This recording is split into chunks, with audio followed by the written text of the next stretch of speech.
Muy buenos días o buenas tardes. Mi nombre es Christopher Arana y yo pues preparé la clase de alteraciones de los leucocitos y generalidades de las leucemias. A modo de resumen, hice un pequeño índice con respecto a los temas que se van a tratar, siendo estos aspectos generales de los leucocitos, un poco acerca de los neutrófilos, alteraciones de los mismos y pues las generalidades de los cuatro tipos de leucemias que vamos a hablar a continuación. Comenzando por los leucocitos, vamos a mencionar que el grupo que conocemos como los leucocitos está compuesto por neutrófilos, linfocitos, monocitos, eosinófilos y basófilos, quienes cumplen funciones como la producción de anticuerpos por parte de los linfocitos B o la destrucción de bacterias por parte de los neutrófilos. Los diversos leucocitos proceden de una célula madre en común de la médula ósea. La maduración de los leucocitos en esta misma médula está bajo control regulador de diferentes factores estimulantes de colonias e interleucinas. La sangre transporta los leucocitos a diversos tejidos, procedentes, pues como ya mencioné previamente, de la médula ósea, donde son producidos. El recuento normal por lo general varía según cada laboratorio. Sin embargo, podemos mencionar que existe como que un rango estándar entre 4.000 y 11.000 leucocitos. Sin embargo, como medida de referencia, puedo mencionar que en el laboratorio del Hospital Roosevelt, donde nosotros estamos, este se toma como un recuento normal de 5 a 10.000. Además, podemos mencionar que existe una distribución porcentual de todos los leucocitos, como se puede observar aquí en nuestra tabla a continuación, siendo los neutrófilos los más prominentes, del 40 y 75%, y los basófilos pues tienen un menor porcentaje. Ahora bien, con respecto a los neutrófilos, vamos a mencionar primero que nada tres palabras que son muy importantes tener en cuenta en el caso de en el caso de alteraciones de los neutrófilos, como la neutrofilia, que es el aumento del número de neutrófilos en la sangre. La neutropenia, pues va a ser el contrario de la neutrofilia, la disminución de los mismos. Y el desplazamiento a la izquierda hace referencia a la presencia de elementos celulares inmaduros, pues, dentro de la sangre. Y como he mencionado anteriormente, los neutrófilos y los monocitos pues, proceden de células madre pluripotenciales bajo la influencia de citocinas y los factores estimulantes de colonias. El mieloblasto es la primera célula precursora reconocible y evoluciona hasta el promielocito. Y este evoluciona cuando se forman los gránulos azurófilos o gránulos primarios. Estos pues contienen hidrolasas, elastasas, mieloperoxidasas, entre otras. El promielocito posteriormente se divide para producir el mielocito, una célula que causa, en este caso, la síntesis de gránulos específicos o secundarios que contienen elementos específicos necesarios para la producción del peróxido de hidrógeno. Y pues el contenido de esos gránulos se libera con facilidad hacia el espacio extracelular y su movilización es importante para regular la reacción inflamatoria. La célula pasa posteriormente al estado de metamielocito hasta alcanzar más adelante la fase de neutrofilo en banda. Y conforme madura la célula, el núcleo adoptará una configuración lobulada.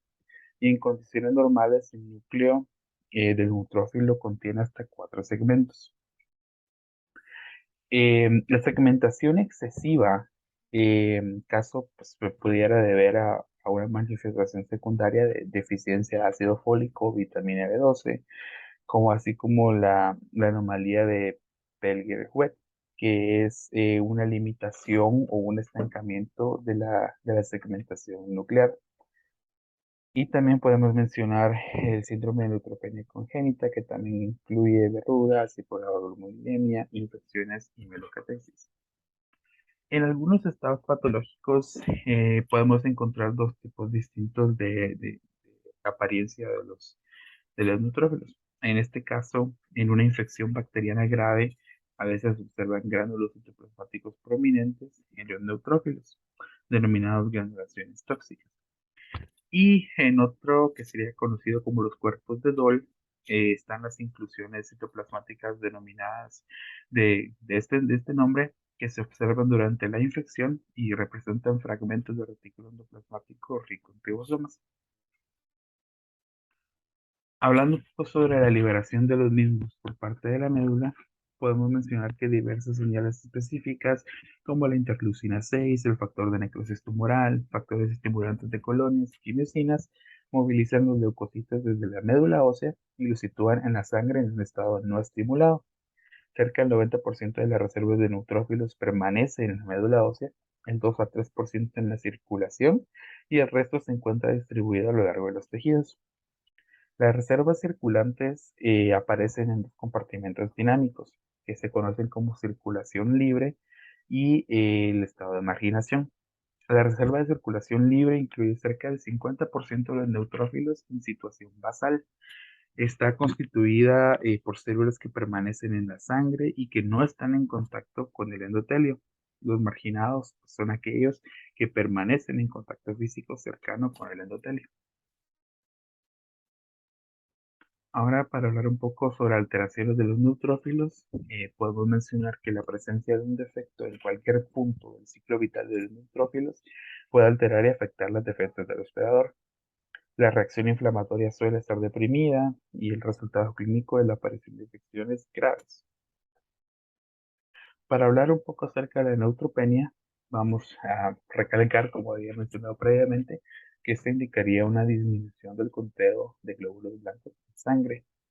La severidad de la neutropenia puede ser clasificada en cuatro distintas fases, haciendo fases o estadios, en el cual pues lo vamos a ir categorizando por medio del conteo absoluto de células blancas en la sangre, así como el riesgo de infección que esto conlleva.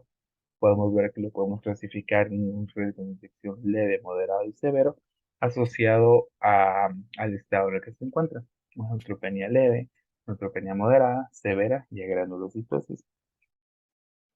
Es interesante mencionar que la predisposición a las enfermedades infecciosas aumenta de manera importante cuando el recuento de neutrófilos disminuye por debajo de 1000 células y cuando existen menos de 200.000 células, de 200 células, perdón, no se inicia el proceso inflamatorio. Las causas de neutropenia pueden ser la disminución de la producción de neutrófilos, el incremento de la destrucción de los mismos o la acumulación periférica excesiva. La neutropenia más frecuente son las que son con una causa iatrogénica y se deben a la amplia utilización de tratamientos tóxicos o inmunodepresores. Y estos fármacos causan neutropenia porque inducen a una disminución de la producción de células madre de crecimiento rápido en la médula ósea. Además, es importante recalcar que algunos antibióticos como el clorfenicol, el trimetoprim sulfa o antirretrovirales como la acidobudina también pueden provocar neutropenia. La neutropenia inducida por fármacos puede ser grave y aunque la interrupción del medicamento puede ser suficiente para la recuperación, esta ocurrirá dentro de un periodo de 5 a 10 días. Las neutropenias autoinmunitarias secundarias a la presencia de anticuerpos antineutrófilos circulantes son otra forma de neutropenia adquirida que origina una destrucción de los mismos. Además, otra forma de neutropenia adquirida puede ser consecuencia de infecciones virales, como ocurre en los pacientes VIH positivos.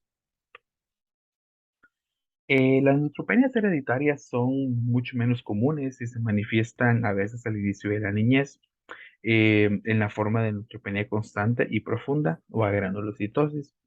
Dentro de estas formas congénitas podemos mencionar algunas de las más comunes, como el síndrome de Costman, en el cual se ve o se observa un conteo menor a 100 neutrófilos, el síndrome de WHIM, que como su abreviatura en inglés sería, incluye verrugas, hipogabaglobulinemia, infecciones y mielocatesis, así como el síndrome de Felty, que está caracterizado como por una triada en la cual envuelve artritis, esplenomegalia y neutropenia, en el cual los anticuerpos generados por el vaso pueden destruir la vida media de los neutrófilos. Ahora, con respecto a la neutrofilia, esta se debe al aumento de la producción de neutrófilos, el aumento de su liberación desde la médula ósea o las alteraciones de la marginación, perdón. La causa más importante de la neutrofilia aguda es la infección y pues expresa una mayor producción y una mayor liberación desde la médula ósea. El aumento de la producción de neutrófilos también se observa en inflamación crónica y en procesos mieloproliferativos. La leucocitosis con recuento de 10 a 25.000 se observa por efecto de la infección y otras formas de inflamación aguda, y se debe tanto a la movilización de componentes marginados como a la movilización de las reservas que se encuentran en la médula ósea. Cuando ésta es mayor y los valores ya se encuentran entre 30 y 50.000, se denomina una reacción leucemoide, caracterizada por neutrófilos circulantes inmaduros sin origen clonal, algo que pues, puede diferenciarlo a largo plazo con respecto a la aparición de la leucemia.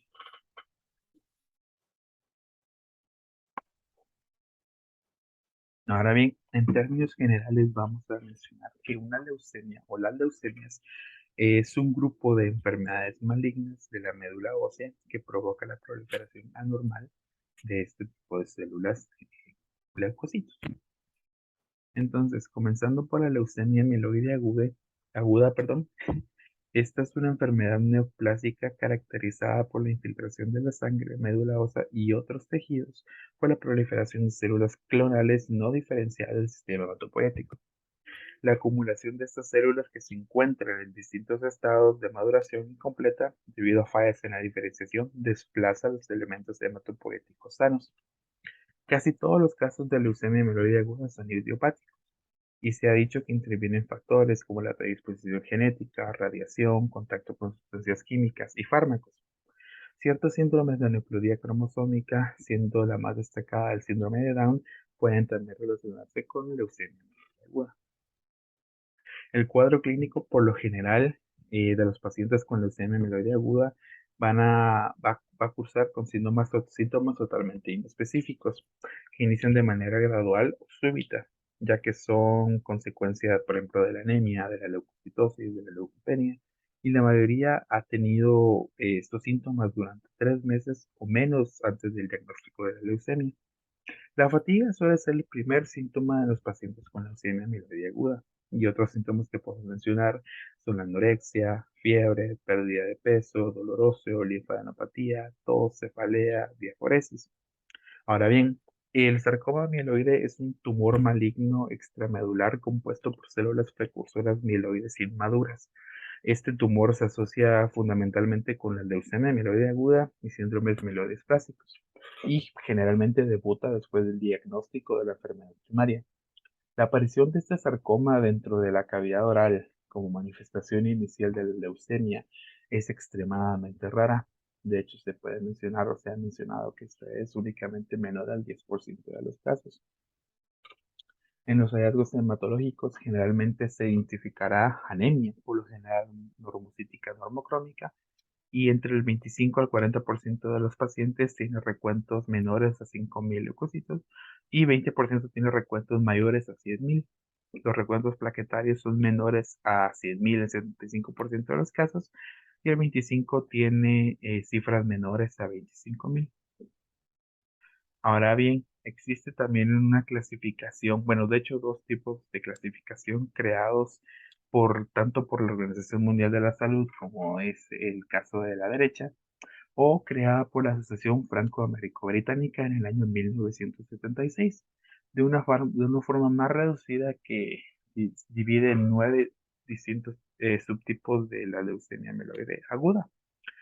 Y con respecto a la clasificación de la leucemia, con respecto a la Organización Mundial de la Salud, tenemos que lo hacen de una manera más amplia, enfocándolos específicamente sobre si existen anomalías genéticas, si se desarrolló sarcoma mieloide al principio, si se ve relacionada con quimioterapia previa, así como si esta se ve causada o como una consecuencia de alteraciones genéticas como síndrome de Down.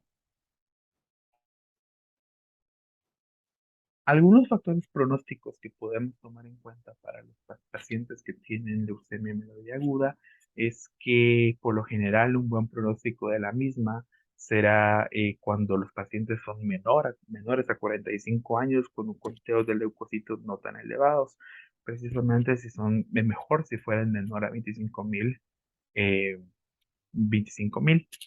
Asimismo, dentro del buen pronóstico de la leucemia mieloide aguda, vamos a encontrar la clasificación creada por la Organización Franco-Américo-Británica, que distribuye al menos tres de estas de sus subclasificaciones dentro del buen pronóstico. Sin embargo, cuando hablamos de un mal pronóstico, esta será en la que ocurra en personas ya mayores, mayores de 60 años, o en niños menores a 2 años, que se ven involucradas con un mayor conteo de leucocitos, en este caso mayor a 100.000, y también cuando ocurre una leucemia extramedular, esta se encuentra presente como lo que sería el sarcoma mieloide que había mencionado previamente, manifestaciones extramedulares de la misma. Como pruebas diagnósticas de la leucemia mieloide aguda, vamos a mencionar que el aspirado de médula ósea realizando la biopsia, así como los frotes de sangre periférica van a ser los más utilizados. El tratamiento está dividido en tres fases, podemos mencionarlo, en el cual es de inducción, consolidación y mantenimiento.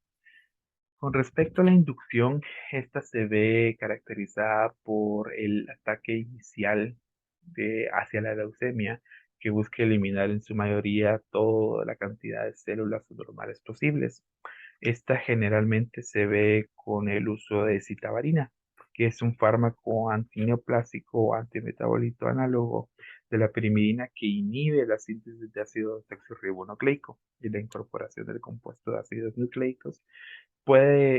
Esto va a generar un papel muy importante, que es lo que se busca en estos casos, que sería su acción citostática y citocida. También la inducción se ve bastante relacionada con el régimen 7 y 3, que es una infusión continua por vía intravenosa de la citabarina durante 7 días y atraciclinas por vía intravenosa durante los 3 días. Y con esto se busca llevar a cabo o lograr una remisión del 60 al 80% en jóvenes y el 33 al 60% en los ancianos. Ya el tratamiento de consolidación y mantenimiento, pues es precisamente para evitar que pueda existir otra recaída, enfocándonos principalmente en el continuo del uso, el continuo del uso del tratamiento con citabarina, o en algunos casos se puede tomar en cuenta el trasplante de células madre, lo cual ya es un poco más complejo en nuestro contexto nacional. Ahora bien, hablando sobre la leucemia mieloide crónica, esta es un síndrome mieloproliferativo crónico de naturaleza clonal y con origen en una célula madre pluripotencial. Representa entre el 15 al 20% total de todas las leucemias diagnosticadas y predomina ligeramente en varones, existiendo una relación de 1.3 por cada mujer. Y la edad promedio de aparición está de 53 años. Ahora, un dato bastante interesante es que la leucemia mieloide crónica fue la primera enfermedad humana asociada a una normalidad citogenética específica, conocida como el cromosoma Filadelfia, que se encuentra presente en más del 95% de los casos y directamente relacionada con la iniciación, progresión, manifestaciones clínicas y terapéutica de la enfermedad. Es importante mencionar que a medida que progresa la enfermedad, las células oncogénicas son genéticamente más inestables, lo cual va acompañado de la tasa de proliferación que conduce a una acumulación de otras anormalidades cromosómicas. A este proceso se le conoce como evolución clonal y es considerado de mal pronóstico. Entonces, como podemos observar, hay alteraciones genéticas, en este caso relacionadas con el leucemia mieloide crónica, siendo la más frecuente un cromosoma Filadelfia eh, adicional presente. ¿Y a qué nos referimos con el cromosoma Filadelfia? Este resulta de la translocación recíproca entre los brazos largos de los cromosomas 9 y 22, implicando el traslado del segmento 3' del protoncogen ADL desde el cromosoma 9q34 hasta el extremo 5' del gen BCR sobre el cromosoma 22q11, creando un gen quimérico de fusión BCR-ADL con una actividad tirosinquinasa que está activa constantemente confinada al citoplasma. Ahora, ¿por qué es que esto es importante? Porque las tirosinstinasas son enzimas que catalizan la transferencia de ATP a determinadas proteínas y desempeñan un papel central en la modulación de señales de crecimiento celular, interviniendo en diversos procesos normales de la regulación. Formas activas de estas enzimas tirosincinasas pueden causar aumentos de la proliferación de células tumorales, generar efectos antiapoptóticos, así como promover incluso la angiogénesis y el desarrollo de metástasis de otros tipos de cáncer. Por eso es que la formación de tirosincinatos a consecuencia de esta alteración del cromosoma Filadelfia puede ayudar a proliferar, en este caso, lo que sería la leucemia. La historia de la enfermedad en este caso va a estar dada por tres distintas fases. Em, Existe una continua progresión desde una fase crónica donde el recuento de leucocitos es alto, pero la maduración es normal, hasta una fase blástica caracterizada por el aumento de blastos en la médula ósea y la sangre periférica superior al 20%, acompañada de efectos en la maduración en la pérdida, pero en un periodo no superior a 5 años, cuando no se recibe tratamiento oportuno. Ahora bien, dentro de la fase crónica, como ya he mencionado, pues la mayoría de personas va a ser diagnosticada durante esta fase, en la cual vamos a tener una leucocitosis mayor a 100.000, como en un porcentaje menor al 5% de blastos y aún en este momento de eritrocitos normales. Ya cuando existe una fase acelerada, vamos a notar distintos signos o síntomas, como sería la fiebre, dolores óseos, esplenomegalia, leucocitosis y aún aumento de los blastos eh, localizados en la sangre periférica y en la médula ósea. Y ya para terminar con una fase blástica, con trombocitopenia, hepatomegalia, leucocitosis que resiste a la terapia, así como el aumento de blastos tanto en sangre periférica como en médula ósea. El 80% de los pacientes es diagnosticado en fase crónica, como hallazgo incidental al realizar una hematología de rutina. Em, los signos y síntomas que se presentan comúnmente son fatiga, astenia, anorexia, pérdida de peso, dolor abdominal, saciedad precoz, esplenomegalia, dolor óseo. Síntomas bastante similares a lo que vemos en la leucemia mieloide aguda, así como bastante inespecíficos, por lo que se debe realizar una adecuada exploración física, así como interrogatorio, y, pues los estudios complementarios. Podemos mencionar también que cuando se realizan los hemogramas, quizá de una manera aleatoria durante un estudio de rutina, se puede encontrar anemia normocítica normocrómica, leucocitosis mayor a 25.000 por campo, desviación a la izquierda de la línea mieloide, linfopenia, vasofilia ocasional y trombocitosis. Al estudio de la médula ósea, esta se va a encontrar similar e hipercelular tanto a la sangre periférica.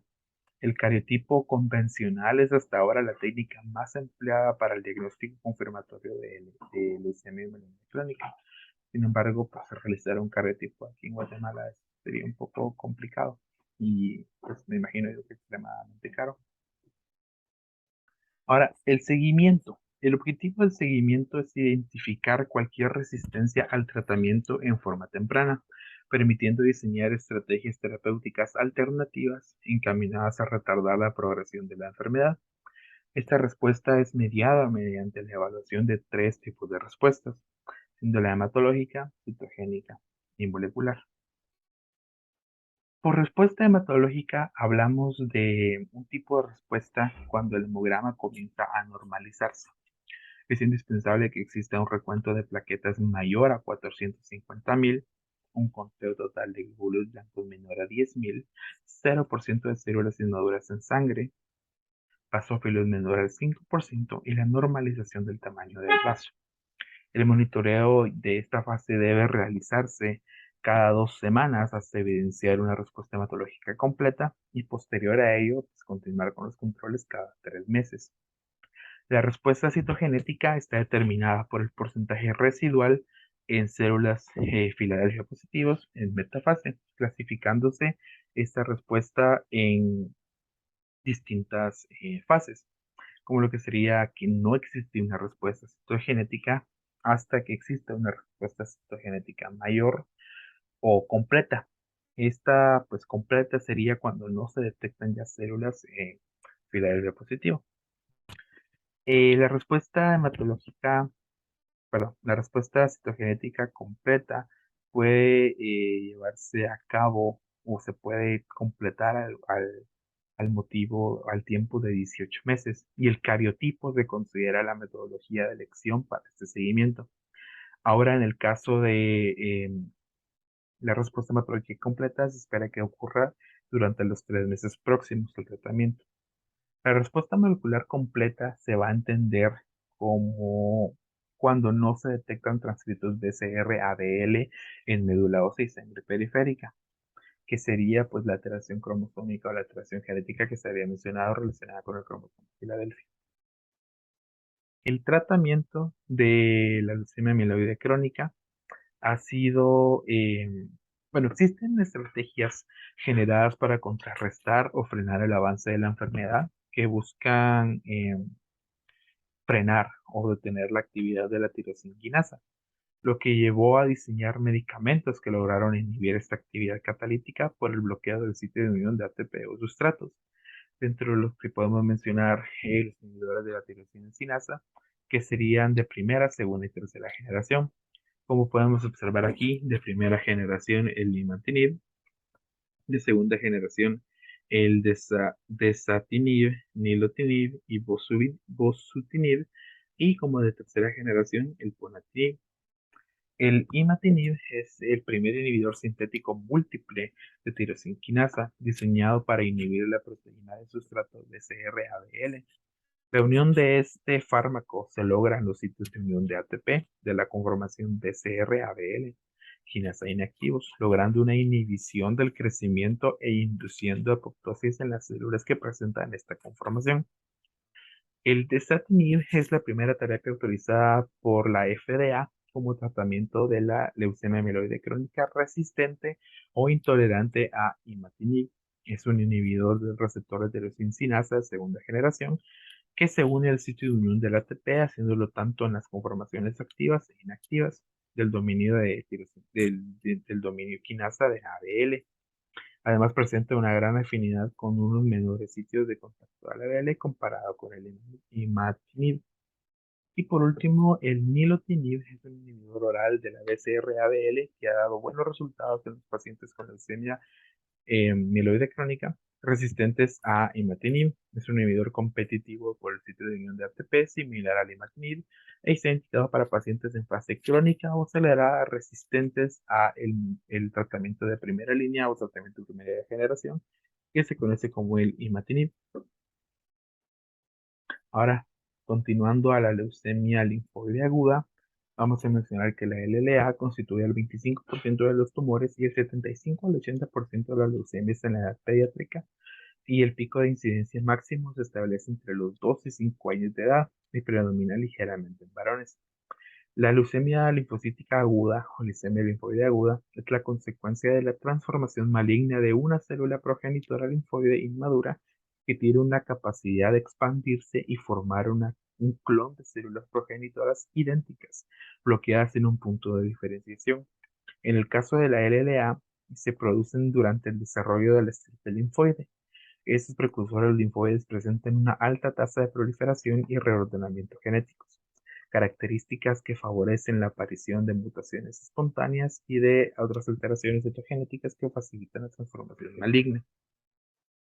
Los modelos experimentales han permitido conocer que para que se desarrolle una leucemia son necesarias varias alteraciones genéticas y han sido identificadas al menos 6 de este tipo. Existe una estrecha asociación en este caso entre la LLA y algunas translocaciones cromosómicas, determinadas enfermedades genéticas que cursan con mayor incidencia de LLA, como el caso de síndrome de Down, síndrome de Klinefelter y de anemia de Fanconi. Entre los factores medioambientales que pueden facilitar el desarrollo de la leucemia, destaca principalmente la exposición a radiaciones ionizantes. Existe una clasificación morfológica con respecto al aspecto citológico de estas células que la va a clasificar entre distintos tipos, L1, L2 y L3. Esto considerándolo pues como por características morfológicas, el tamaño de la célula, el nucleolo, como el aspecto del citoplasma, la basofilia y la vacuolación. Esto, pues, es una clasificación creada ya hace bastantes años que todavía sigue siendo utilizada actualmente. La clínica, esta se va a ver porque los síntomas iniciales del diagnóstico suelen ser a consecuencia de la infiltración de los linfoblastos en la médula ósea, provocando anemia, trombocitopenia, leucopenia, dolores óseos, etc. No es raro que los niños debuten con una masa mediastínica y tienen una incidencia mayor de afectación del sistema nervioso central al diagnóstico. Entonces, como podemos ver al inicio de las manifestaciones clínicas y de laboratorio, vamos a encontrar que siempre existe pues, la aparición de fiebre, sangrado, dolor óseo, adenopatías, esplenomegalia, esplenomegalia. Como había mencionado previamente, la mayoría de los pacientes pues, pueden tener un conteo de leucocitos menor a 10.000, pero siempre existe la posibilidad que esto sea mayor a 50.000. La mayoría de pacientes cursan con anemia, en este caso anemia crónica, en su mayoría de casos, con un aumento o una disminución, bueno, un aumento, perdón, una disminución en las plaquetas. Y la mayoría pues se va a adentrar dentro de la clasificación morfológica L1.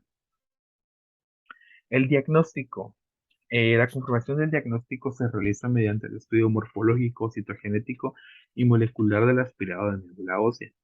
Se debe realizar un buen examen físico donde se evidencie equimosis, petequias, adenopatías, palidez subcutánea, se debe palpar hígado y vaso y realizar una buena exploración neurológica. Al momento de realizar el hemograma, vamos a evidenciar una leucocitosis a expensas de linfoblastos en un 50% de los casos, anemia en un 80% de los casos, trombocitopenia, y pues el diagnóstico definitivo de la LLA será mediante análisis morfológico molecular y citogenético del aspirado en médula ósea. La presencia de al menos 25% de blastos en el aspirado de médula confirmará el diagnóstico. Se realizará un examen de líquido cefalorraquídeo siempre en toda leucemia al diagnóstico para descartar infiltración inicial en el sistema nervioso central. El tratamiento de los pacientes con leucemia linfocítica aguda está adaptado al riesgo del paciente, al diagnóstico y comprende tres fases: inducción, consolidación y mantenimiento, y la duración total de este tratamiento es de 2 años. El objetivo de la inducción es erradicar más del 99% de las células leucémicas iniciales y restaurar la hematopoiesis normal y un buen estado de salud. Decimos que un paciente está en remisión completa cuando no existe evidencia de leucemia ni en su exploración física, ni en el examen de sangre periférico, ni de médula ósea. Además, incluye la ausencia de afectación del sistema nervioso central o la afectación extramedular. La consolidación es la administración de un tratamiento intensivo inmediatamente tras finalizar la inducción. El objetivo del mismo es erradicar las células leucémicas residuales que han sido resistentes al tratamiento de inducción, contribuyendo a disminuir el riesgo de la recaída. Y el mantenimiento pues, se mantiene pues, por lo menos durante 2 años, con reevaluaciones frecuentes para la detección de recaídas. El tratamiento estándar de mantenimiento consiste en la administración de mercaptopurina y metotrexato semanal. Vamos a ver que la fase de inducción va a estar conformada por ciclofosfamida y dexametasona. Más, y continuando, vamos a mencionar también el metotrexate que se encuentra tanto en la fase de consolidación como en la fase de mantenimiento. Puede ser necesaria también la profilaxis para evitar la afectación del sistema nervioso central, y pues puede incluso haber un tratamiento posterior en el cual no se pueda llevar bien a cabo, esté resistente a la misma o que puede existir una recaída. Y ya por último, nuestro último tipo de leucemia va a ser la leucemia linfoide crónica. Es el resultado de un cambio adquirido en el ADN de una sola célula de la médula ósea que se convierte en un linfocito. En el 25% de las personas con leucemia linfocítica crónica, el cambio inicial se llama linfocito B. Una vez que ocurre el cambio leucémico en la célula de la médula ósea, se multiplican muchas células. Las células de la leucemia linfocítica crónica proliferan y sobreviven mejor que las células normales, y con el tiempo superan la cantidad de las células pues aparentemente normales o sanas. Las células leucémicas que se acumulan en la médula ósea de las personas con leucemia linfocítica eh, no impiden la producción de las células sanguíneas normales, Esta es una distinción importante y la razón para el curso inicial y generalmente menos grave de la leucemia linfocítica crónica.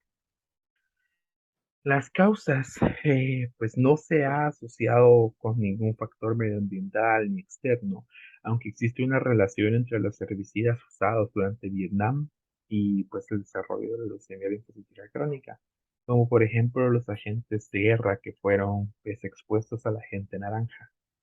Eh, los parientes de primer grado de los pacientes con leucemia linfocítica crónica tienen entre 3 y 4 veces más probabilidades de presentar leucemia linfocítica crónica que las personas que no tienen parientes de primer grado con la enfermedad. Esta es más común en personas mayores, ya de 70 años en adelante.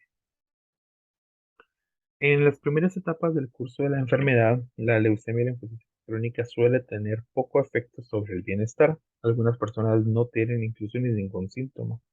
La enfermedad tal vez se sospeche debido a resultados anormales en las pruebas de sangre ordenadas como parte de un examen de rutina, así como había mencionado previamente, que se realiza una hematología al azar, una persona por cualquier causa, y pues se puede llegar a evidenciar estos signos.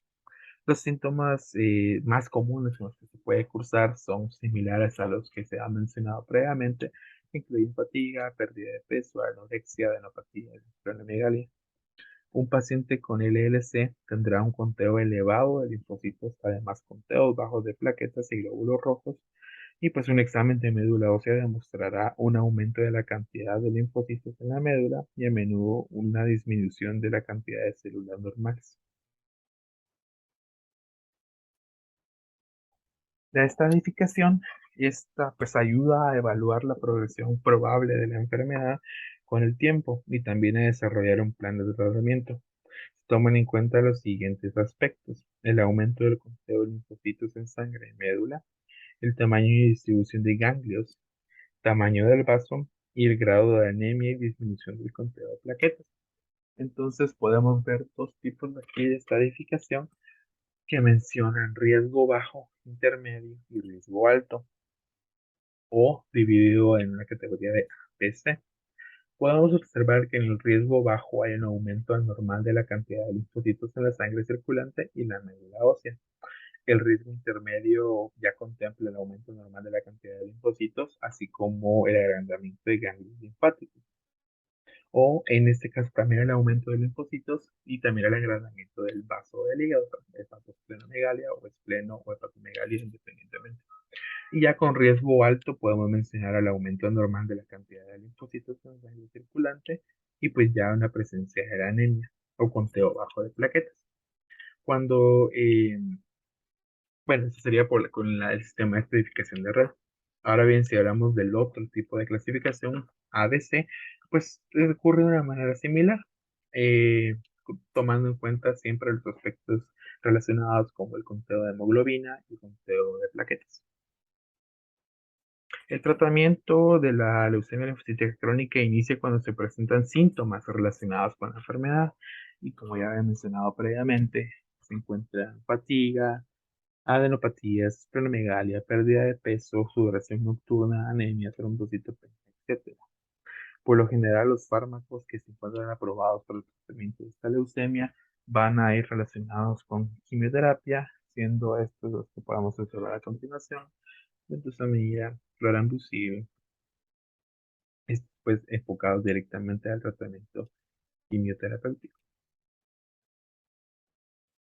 Y por último, aquí tenemos una imagen que pues es un frote sanguíneo, un frote periférico, que en el que podemos observar los linfocitos, distribuido en cuatro distintas fases, podemos mencionarlo, en el cual pues, el panel número A o la imagen número A representa un linfocito normal en un frote periférico de persona sana. El lado de la imagen B muestra un aumento de la frecuencia de linfocitos en la frotis de sangre de un paciente con leucemia. En el panel C se muestra la aparición de linfocitos granulares grandes en un paciente con leucemia de linfocitos granulares grandes. Y en el panel D observamos las células de la leucemia prolinfocítica que son más grandes que los paneles A y B y tienen un área clara en el núcleo, denominada núcleo. Esta estructura del núcleo es un signo de la célula más inmadura y primitiva. Y como podemos mencionar o como podemos recalcar, en este caso se va a llevar a cabo la proliferación de células inmaduras no desarrolladas que no van a cumplir su función normal y que van a desplazar hasta cierto punto la aparición de células normales o de acción normal en el organismo. Y eso sería todo. Muchas gracias.